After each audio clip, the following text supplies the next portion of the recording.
What's up, y'all? It's your boy, survival rapper, producer, philanthropist, and founder of Summerfest, which is hands down the best community variety festival on the planet, in the galaxy, in the universe. We're back with another episode of Fest Friends to talk to participants of past and hopefully future Summerfest events. This gentleman that I want to introduce, I met him, I want to say in 2017. I think that sounds about right. Actually, it might have been 2016. He is a prolific writer, rapper, musician. He's doing a lot of cool things in terms of videography. Used to do a podcast, just all around great talent. Everyone, Lunchbagg, 2Gs, Lunchbagg, welcome to the show.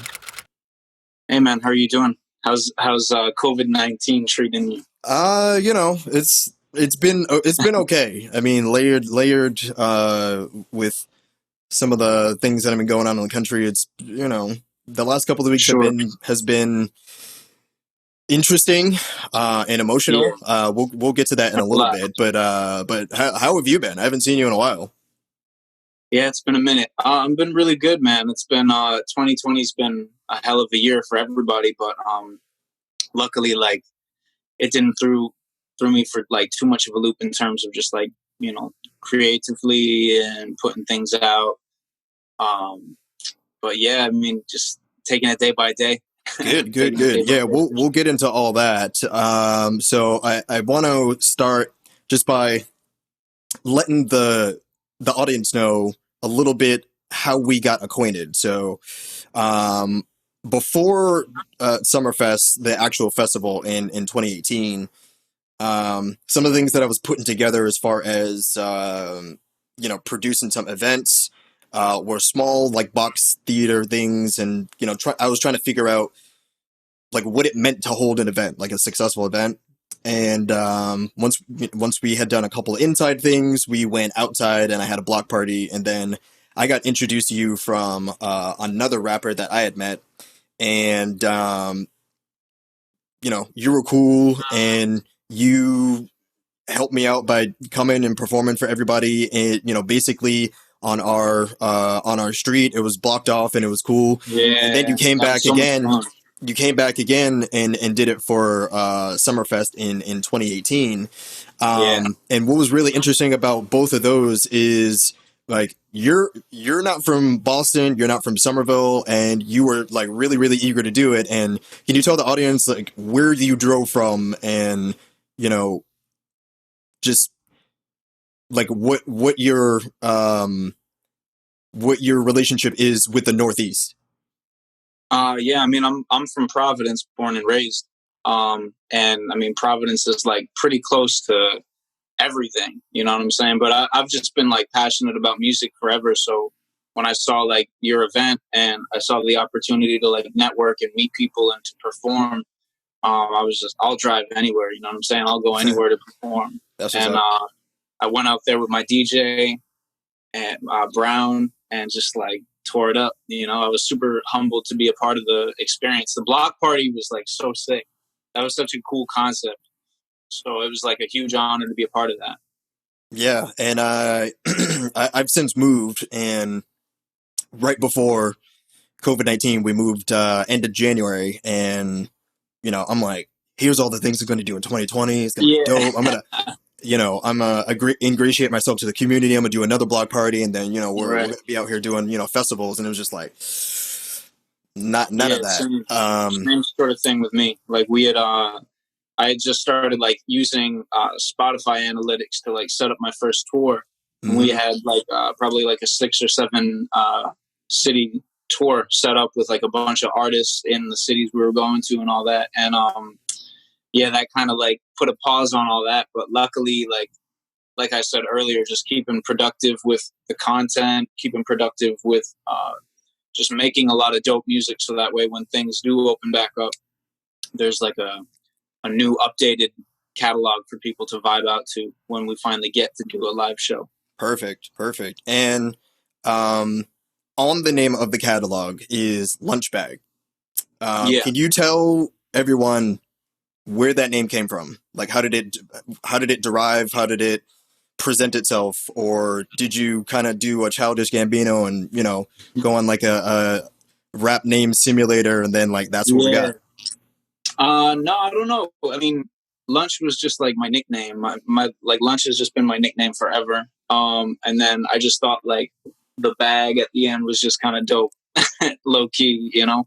Yeah. And I don't know. I like what the bag represents. The bag is the philosophy.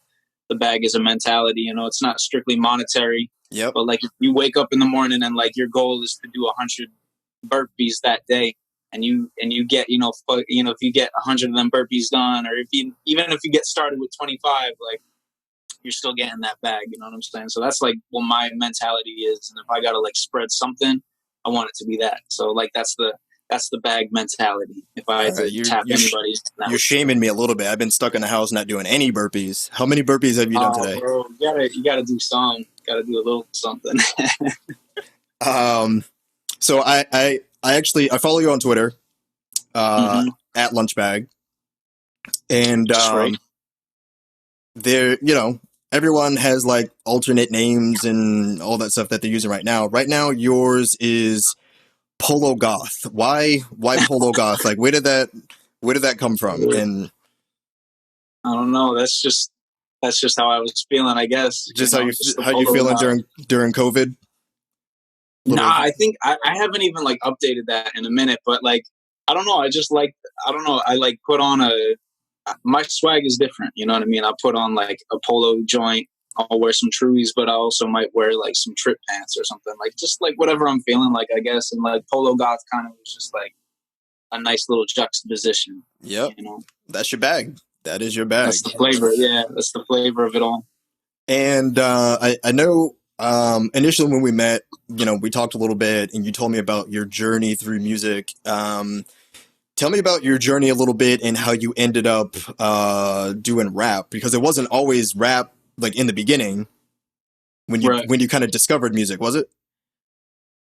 Yeah, I mean, I came into music kind of at an intersection, you know what I'm saying? Like Providence is a very eclectic spot, and just like the urban situation I was in, like you just get like all types of different music, you know, and like I came in with like punk influences, I came in with like ska music, death metal.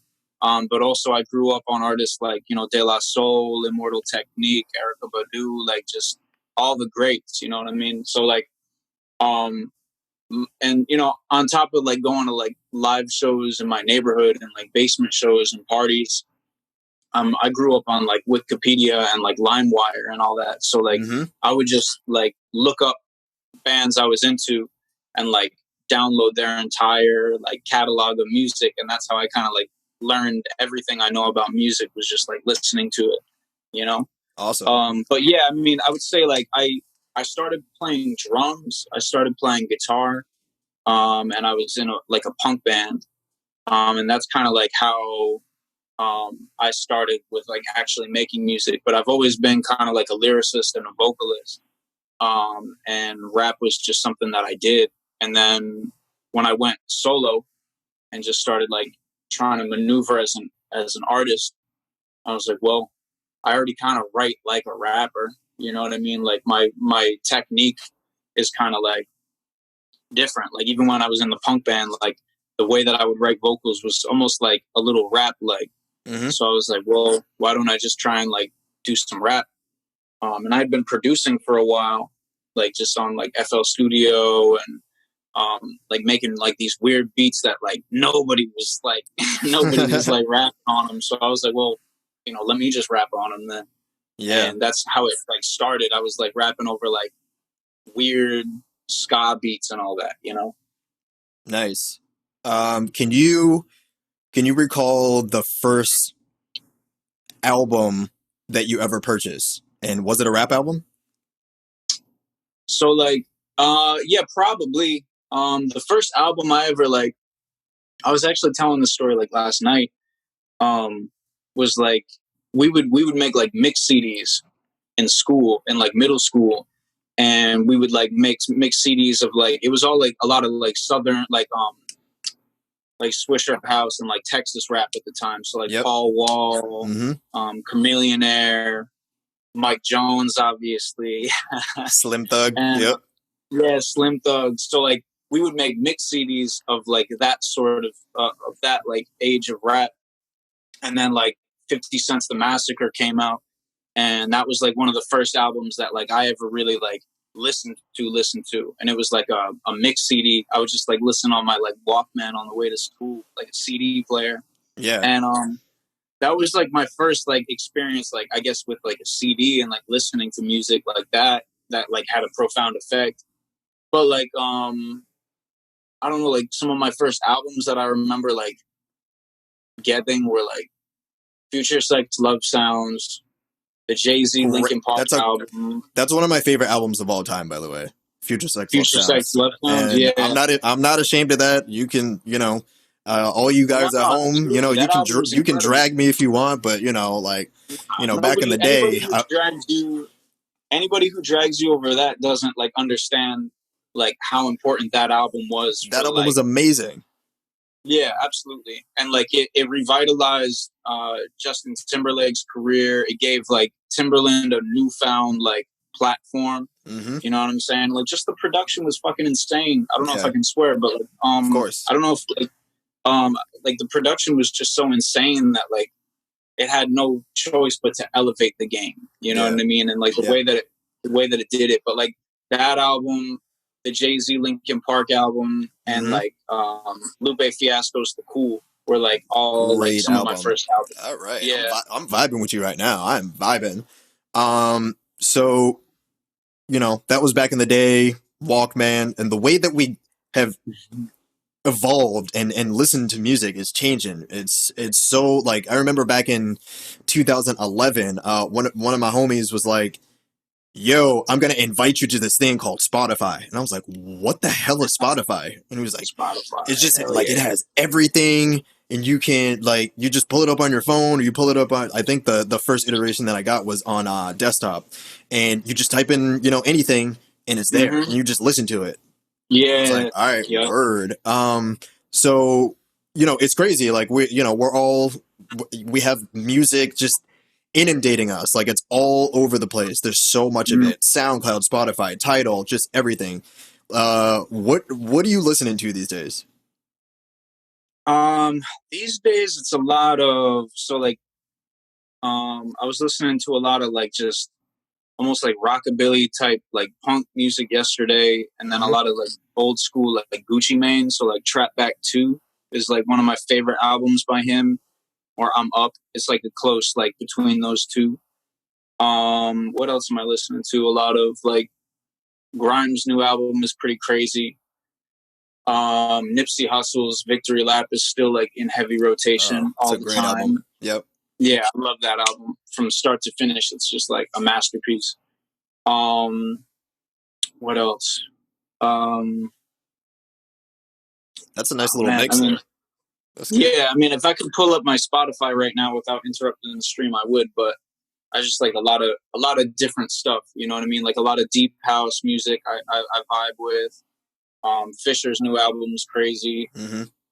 Danny Brown's new album's nuts. Nice. That's awesome. And I know that following you, I pulled up Spotify in May, and you had dropped something. Do you wanna talk about that single called Eyes Open, rather? Eyes Wide Shut. No, Eyes Open. Eyes Open was like a little collaboration I did with an R&B singer, very talented, named Santana Roberts. She's like a tremendous vocalist, and it was just like a cool song. It's super dope. It's got like sort of like a lo-fi like R&B vibe to it. I do my thing on the verses. I sing a little bit on there. And it was just cool, man. Larry O co-produced it with me. Larry like started it off, really. I mean, I got him to thank for a lot of like the meat of that beat, and then I just like really just stacked on top of what he did and like built up the entire like the chorus and all that stuff. But like, you know, that's a really cool song, like the way that it kind of like played out, because like it didn't get any major placements on like giant like playlists or anything, but just the user playlists, it went crazy. It got like so many placements that like it ended up racking up like close to 4,000 streams in a month, which is like cool for me. You know, I'm happy with that. Right. You know, Awesome. my biggest release is probably Intuition, and that's got like upwards of like 150K, but that's just like, you know, out of here. You know what I mean? Right, right, right. A song like that just comes out and like just goes, and you know, but Eyes Open was just like a cool, like, I don't know. Every time you drop a song, you never know like what avenue it's gonna take, and just see like an organic virality to a song that you make is pretty cool. Yeah, that's dope. That's awesome, So I man. And appreciate you checking that song out. That song means a lot to me. yeah, yeah, and I've been rocking with you for a minute. Yeah, I know that one of my favorites was came a long way. Like that Oh went yeah, that was Larry O too that did that, right? yeah. It was myself and Larry O. Okay, shout out Larry O. He's Providence producer, right? Yep. All Yep. right, shout out Larry O. And there was another one that you had done that I really really liked. I think you told me you produced it yourself. It was called Bag Alert. Like that went Yeah. hard as well. I like Yeah. that I one. love Bag Alert. Yeah. That's a Um, fun little song. and you know, you have been um, producing, you've been writing, you've been recording, you've been doing a lot of stuff in terms of music videos. You said you were putting together a tour. Like that's a lot. Like, how do you juggle all that? And what does a typical day or week look like in the life of Lunchbagg? Man, I mean, I don't know, like probably a lot like everybody else's. Like nowadays, I like wake up in the morning or afternoon, you know, do some work, Hmm. um, and just like I don't know, like the music shit is always like the grind. That's like all that I like. I don't know, that is it's the one thing that like I don't know, like I've had no time, I've had no problem like doing it every single day. You know what I mean? But it's not. Like the It's not. gym. Is it like super structured where it's like, all right, from 10 to 11, I'm going to be writing, and then from 11 to 12:30, I'm going to be, trying to Nah, arrange some stuff and nah, nothing like that. Like I don't. I mean, I try to like stay productive for hours on end, hmm. but I don't like have like a regimented thing like that. Like it kind of changes every single day, and that's kind of how I thrive as like a creative. Is I I hold myself accountable, but I also give myself like some flexibility to just like create what's inside of me. You know? Yeah, awesome. Um, yeah, yeah. That's my thing. Do you ever forget to eat? Because I forget to eat all the time. Like when I'm in the zone and I'm Yeah. like, mixing, or I'm just like, I got a verse that I'm working on. I'll just be like, Yeah, we skipping oh meals. I be shit, skipping a lot of shit, man. yeah, I be missing appointments. I be skipping meals. I be like all that shit, all that yeah, classic, like, just in the zone, like focused on whatever it is. You know what I'm saying? Like, yeah.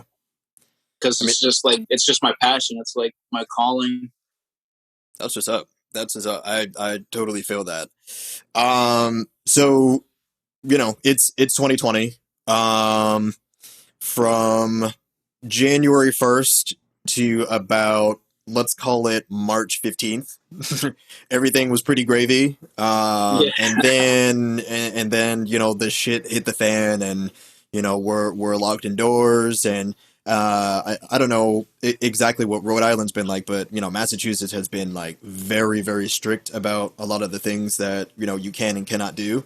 Yeah. So, what has that looked like during COVID-19, and how have you been, keeping active and creative, like within the confines of COVID-19, and like doing stuff Mhm. virtually, maybe? Yeah, man.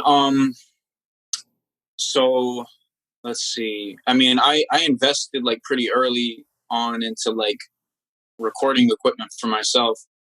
So a lot of my recordings lately have just been from home. And I've like, that's crucial because like you don't yeah, have to run to the studio and then be like, all right, the studio's never going to be open. right. So, just working at home, that's been cool because like it's, um, to take a quick like little detour, like coming from my roots in like punk music, you have like limitations on the table in terms of like technology, in terms of like how many chords you want to use, how long you want the songs to be. So like I've kind of taken on a philosophy of like, okay, I'm a put limitations on myself to create something. So like a lot of my limitations will just be like self-induced, and there'll be things like, all right, this batch of beats is all going to be like musical instruments that I have in the room. Mm-hmm. Or like if I have like a keyboard that has like a 1/4 inch like line in, I'll just like run it into my M box and like just go off of like a MIDI keyboard with all like those like a classic MIDI keyboard, like what you like mad Right. people have in their house. Just Yep. like it's got like the little drum loops and it's got Yep. all that sort of shit. Nothing special, just kind of like putting that on the table as like a limitation. So that's like one way I've stayed creative. And then like working remotely, like it took me a little bit, but I've enjoyed that too, because like I've just been sending files back and forth with like producers like Larry O and Decadence. And then like I worked on a song recently with Santana Roberts from Eyes Open, where she just like recorded her song, her vocals on like a voice memo of her phone, and like I just dropped that into my FL Studio session to like make the beat around her vocals. So like Nice. I've enjoyed sort of like the limitations that have come from this, just because it makes your brain work differently to like Mm-hmm. create something that you're proud of. Yep. And then like about like maybe 2 or 3 weeks ago, like right before the protests kicked off, I went with a group of 2 friends up to a cabin up in Maine, and it was like a solar powered cabin out in Bethel, I think it's called. Okay. And we just like worked on beats like all night and day, just like made music all night and day, just creating and plugging away. And that was actually like really rewarding because you're like locked in the middle of the woods with like no Wi-Fi, no distractions. And it wasn't even a challenge because we were all just like so into it, and that was so cool. I'm gonna probably do like some more of that stuff with other artists, like just like I don't want to say getaways because we're like working the entire time. It's like Right. pretty like not regimented, but like it's just what we're doing. You know what I'm Right, saying? right, right. We did go on a hike, but that was like the last day. Mm-hmm. You know what I'm saying? But like the sort of idea of like having a bunch of creatives under one roof where there's not a lot of distractions. Perfect. So that's one thing I've sort of like been brainstorming a little bit, tiny little bit.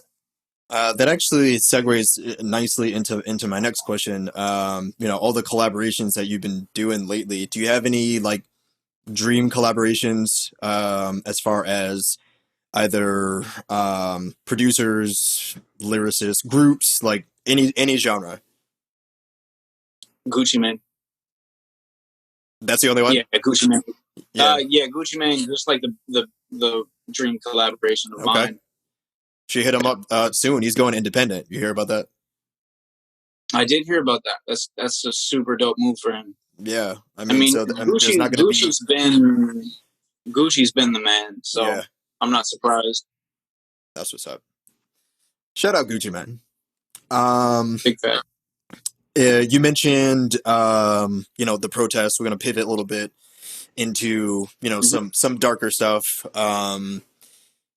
Everyone's aware of what's going on because of COVID-19, meaning that if you're not literally hiding under a rock, there are no sports. There's no like real TV to be watched. So everyone has been locked into all of these news stories, and with everything that has gone on in Minnesota, Louisville, Atlanta, and it just seems to be like endless cities. What are your takeaways from current events? Have you been protesting? If so, how have you been protesting? And like what kind of emotional drain has this been for you, like in the past couple of weeks? Yeah. Um, man, it's been a big opportunity to reflect, and to consider like my place within this world, like this world that we're living in now. We're living in like almost like this perpetual loop where like people of color are disproportionately like just fucked by the system, you know, and we all have this immense opportunity to support our brothers and sisters, and we need to. Um, so that being said, like, yeah, I've been to some protests, and I've been out there just like standing by and like watching and hearing the voices of the people that are there, like that this is really their movement. You know what I mean? Like these are issues that affect all of us, but at this point in time, like we really need to hear what the streets are saying and what people are telling us, and like um and you know, I took a break from like releasing music in June just because like it wasn't the time for any of it. You know what I Right. mean? Like I couldn't like plug any sort of single in the midst of all this. You know, like not only was it not only is it like not a good look, but it was also just like I couldn't physically like bring myself to do it because I like emotionally was kind of like distraught. You know what Mm-hmm. I'm saying? I'm like distraught over the whole thing, and to perspectivize that, you think, well, this has been a generational thing for people forever. So like, imagine that times 10, you know, or Right. times 25 or times 30 or however many years you've been alive. You know what I mean? So like, I've just been contextualizing myself within the whole thing, seeing like what I can do, what I should do. You know, and that being said, like, I don't know, the music that I'm going to be releasing going forth is just like a little bit more like introspective and not necessarily political, but just like now's the time to really be using your voice to say shit that matters, you Right. know? Right. And So, you mentioned June, just in general, not a good time for you to release music, but yeah. music is being released, left and right, by people. Um, so what do you make of that? Do you feel like it's a bad time just in our lifetimes to be, um, I don't want to say capitalizing, but just like, using this moment No, to leverage, or is it so cool to do, release music, or how do you feel about just like the month of June and where people have been going with it musically?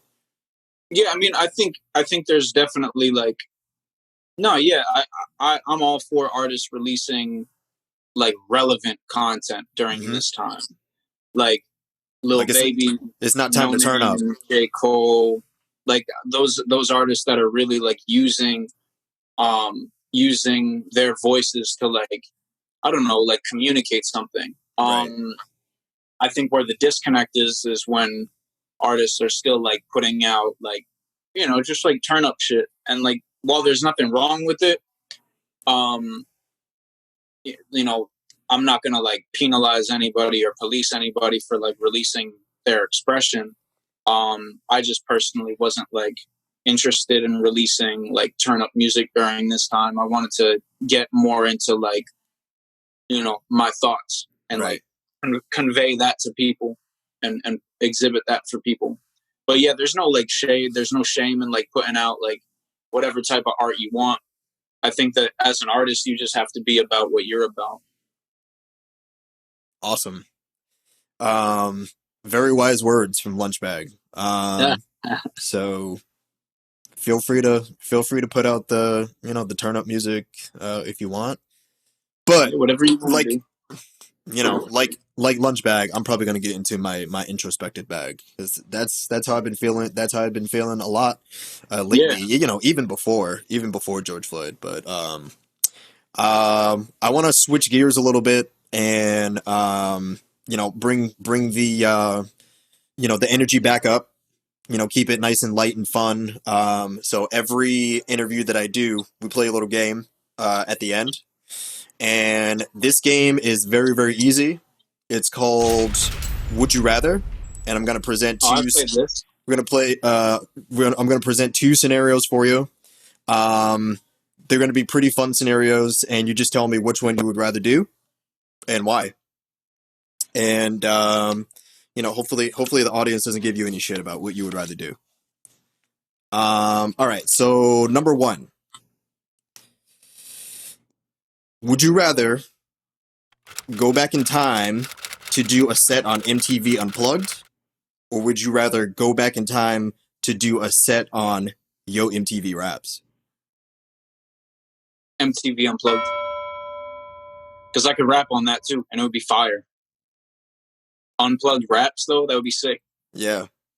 And so when I was watching MTV Unplugged like way back in the day, it was mostly alternative stuff, and I remember distinctly like Jay-Z came out with an Unplugged album, and like all those renditions they were super dope, and I think it was really important for me to learn, and he later did that sort of crossover album with Linkin Park, like how important instrumentation was. Sure. Oh yeah, big time. Big And time. I just huge shout out to MTV Unplugged. I'm right there with you. They need to bring that shit back. They need to bring that back. That would be fire. MTV Unplugged was fire. I think MTV used to be fire in general, and then something happened where they did a million offshoots, and everything is like my teenage baby mother. Where's the music at? Where's the music? Anyway, number two, Lunchbagg. Would you rather have a wardrobe malfunction or technical difficulties with the equipment? Oh man. I think I could pull them titties out. I think I could recover better from a what's the word, malfunction of the wardrobe. Okay. You know what I'm saying? I feel like I'd rather have like a Janet Jackson than Ashley Simpson or whoever the fuck that was. Have you ever had been in the middle of a set and just like the microphone stopped working, or just Yeah, I hate it because I hate that shit. I hate that. Yeah, because I mean, like cutting out when you're getting feedback, like it's just infuriating. But I mean, you can't really you got to let that shit go. Yeah, but it's so infuriating in the moment. Yeah, I mean, you could, if you can pull it off, you could make it seem like it's a part of the show. But if your zipper's down or whatever, I mean, just zip that right up and keep moving. Right. All right, number three, Lunchbagg. This is gonna be interesting. So would you rather get a feature from your favorite rapper who's dope but not well known, or be featured on a track with someone who's hot but whack? I don't know. I think they're whack. Yeah, you think they're whack. I'd rather collaborate with somebody that's dope but not well known. Okay. Even if it could take your career to new heights, and I mean, if the song is fire and I'm getting a songwriting check from it too, yeah, then potentially, if the song's fire, but there's artists that I just don't mess with, but I'm sure we could connect and make a cool song. Okay. So maybe, but I don't know. I mean, I think just I would rather make a fucking a banger of a track with an artist that I actually liked, and then just take it from there. All right. It seems simpler to do it like that. Yeah, for sure. So Lunchbagg's got some morals, ladies and gentlemen. Let's see. I still have morals. Yeah. We'll see how long I can hold on to them. Not completely out the window yet. All right, number four. Second to last. Would you rather? Would you rather have the number one Billboard spot for 1 week and vanish, or have the 98th spot for 12 weeks? I mean, I'd rather longevity always. Yeah, it's easier to manage. I wouldn't want to be no pop star, one hit wonder, and then be hit. Yeah, no. What do I want that for? Yeah, not into that. All right.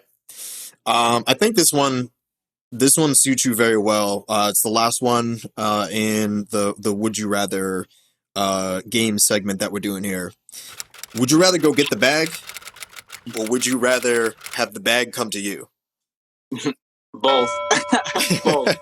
I want to be counting 2 bags at once. That's what's up. And that's the end of our game. Would you rather? So Lunchbagg would rather have the bag. Any way you got to get it. Both of them. Get the bag. I appreciate it, man. Thank you so much for joining me. This has been a great conversation. It's really good to catch up, in this manner. I think. It's great to see you, bro. Yeah, absolutely. I'm doing well. Family's good. I'm healthy. I hope the same for you. And so for everyone that has followed along the entire conversation and they want to know more about your music, when eventually you're going to be going on tour, your introspective thoughts on social, like where can they find all of that? Yeah, so my social media, my everything is Lunchbagg, and that's one word and 2 G's on everything. So if you're on Instagram, it's Lunchbagg, one word, 2 G's. Lunchbagg.com is the website. Spotify, I'm on there. Apple Music, Tidal, all that stuff. Twitter, I'll be tweeting once in a while. So a little bit. Yeah, that's where you can find me. Lunchbagg on everything. Awesome. So everyone, please follow Lunchbagg. Tweet at Lunchbagg. Hit him up for a little collaboration. I'm going to do that as soon as I end this recording. I'm going to hit him up with some whack shit that I put together and see how true he is to his word. And I really appreciate you jumping on Lunchbagg. It's been a pleasure, knowing you over the past couple of years. We made it happen. Yeah. And we'll be back next time with another episode of Fest Friends. Yeah, thanks, y'all.